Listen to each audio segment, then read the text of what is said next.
राधे राधे सभी भक्तों को जय माता दी। आज हम आपके लिए लेकर आए हैं दुर्गा सप्तशती से नवम अध्याय निशुंभ वध।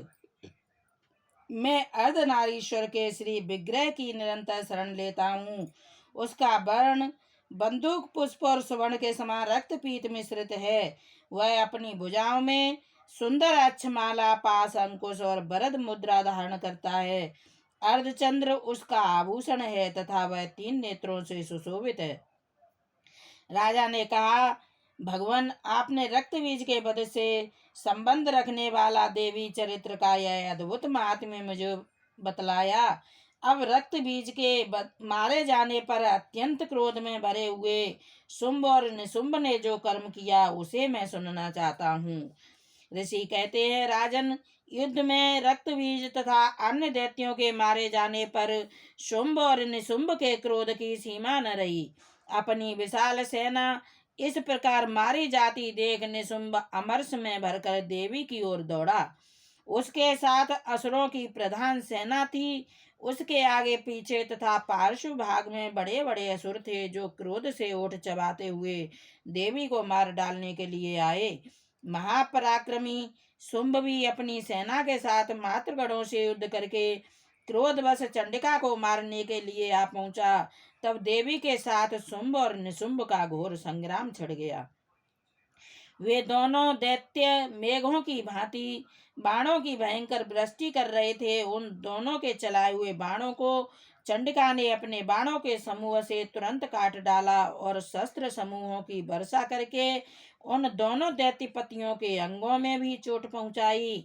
निशुंभ ने तीखी तलवार और चमकती हुई ढाल लेकर देवी के श्रेष्ठ वाहन सिंह के मस्तक पर प्रहार किया।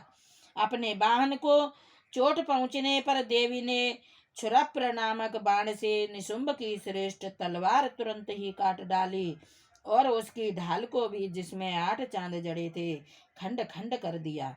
ढाल और तलवार के कट जाने पर उस असुर ने शक्ति चलाई, किंतु सामने आने पर देवी ने चक्र से उसके भी 2 टुकड़े कर दिए।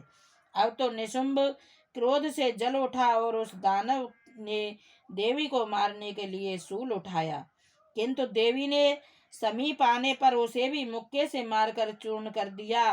तब उसने गदा घुमाकर चंडी के ऊपर चलाई, परंतु वह भी देवी के त्रिशूल से कटकर भस्म हो गई। तदनंतर दैत्यराज निशुंभ को फरसा हाथ में लेकर आते देख देवी ने बाण समूहों से घायल कर धरती पर सुला दिया। उस भयंकर पराक्रमी भाई निशुंभ के धराशायी हो जाने पर शुंभ को बड़ा क्रोध हुआ और अंबिका का वध करने के लिए वह आगे बढ़ा। रथ पर बैठे बैठे ही उत्तम आयुधों से सुशोभित अपनी बड़ी बड़ी 8 अनुपम भुजाओं से समूचे आकाश को ढककर वह अद्भुत शोभा पाने लगा। उसे आते देख देवी ने शंख बजाया और धनुष की प्रत्यंचा का भी अत्यंत दुस्सह शब्द किया। साथ ही अपने घंटे के शब्द से, जो समस्त दैत्य सैनिकों का तेज नष्ट करने वाला था, संपूर्ण दिशाओं को व्याप्त कर दिया। तदनंतर सिंह ने भी अपनी दहाड़ से, जिसे सुनकर बड़े बड़े गजराजों का महान मद दूर हो जाता था, आकाश, पृथ्वी और 10 दिशाओं को गुंजा दिया। फिर काली ने आकाश में उछलकर अपने दोनों हाथों से पृथ्वी पर आघात किया। उससे ऐसा भयंकर शब्द हुआ जिससे पहले के सभी शब्द शांत हो गए। तत्पश्चात शिवदूती ने दैत्यों के लिए अमंगलजनक अट्टहास किया। इन शब्दों को सुनकर समस्त असुर थर्रा उठे, किंतु शुंभ को बड़ा क्रोध हुआ। उस समय देवी ने जब शुंभ को लक्ष्य करके कहा, ओ दुरात्मन, खड़ा रहे खड़ा रहे। तभी आकाश में खड़े हुए देवता बोल उठे, जय हो, जय हो। शुंभ ने वहां आकर ज्वाला से युक्त अत्यंत भयानक शक्ति चलाई। अग्निमय पर्वत के समान आती हुई उस शक्ति को देवी ने बड़े भारी लूके से दूर हटा दिया।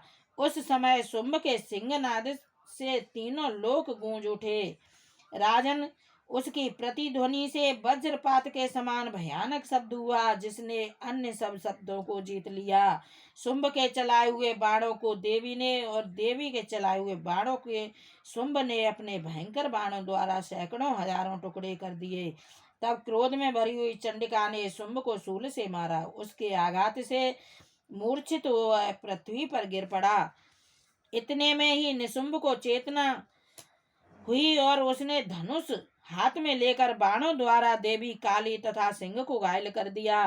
फिर उस दैत्यराज ने 10,000 बाहें बनाकर चक्रों के प्रहार से चंडिका को आच्छादित कर दिया।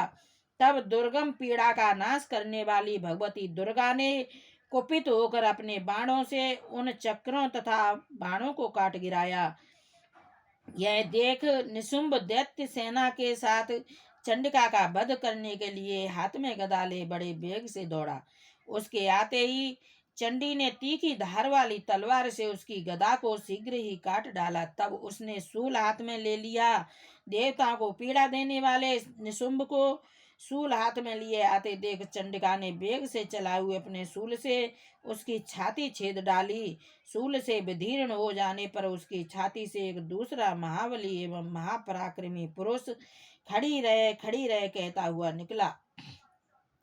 उस निकलते हुए पुरुष की बात सुनकर देवी ठट्ठा कर हंस पड़ी और खड़ग से उन्होंने उसका मस्तक काट डाला। फिर तो वह पृथ्वी पर गिर पड़ा। तदनंतर सिंह अपनी दाढ़ों से असुरों की गर्दन कुचलकर खाने लगा। यह बड़ा भयंकर दृश्य था। उधर काली तथा शिवदूती ने भी अन्यान्य दैत्यों का भक्षण आरंभ किया। कौमारी की शक्ति से विदीर्ण होकर कितने ही महादैत्य नष्ट हो गए। ब्रह्माणी के मंत्र पूत जल से निस्तेज होकर कितने ही भाग खड़े हुए। कितने ही दैत्य माहेश्वरी के त्रिशूल से छिन्न भिन्न हो धराशायी हो गए। बाराही के थुतुन के आघात से कितनों का पृथ्वी पर कचूमर निकल गया। वैष्णवी ने भी अपने चक्र से दानवों के टुकड़े टुकड़े कर डाले। इंद्री के हाथ से छूटे हुए वज्र से भी कितने ही प्राणों से हाथ धो बैठे। कुछ असुर नष्ट हो गए, कुछ उस महायुद्ध से भाग गए तथा कितने ही काली शिवदूती तथा सिंह के ग्रास बन गए। इस प्रकार श्री मार्कंडेय पुराण में सावर्णिक मनवंतर की कथा के अंतर्गत देवी महात्म्य में निशुंभ वध नामक 9वां अध्याय पूरा हुआ। जय माता दी।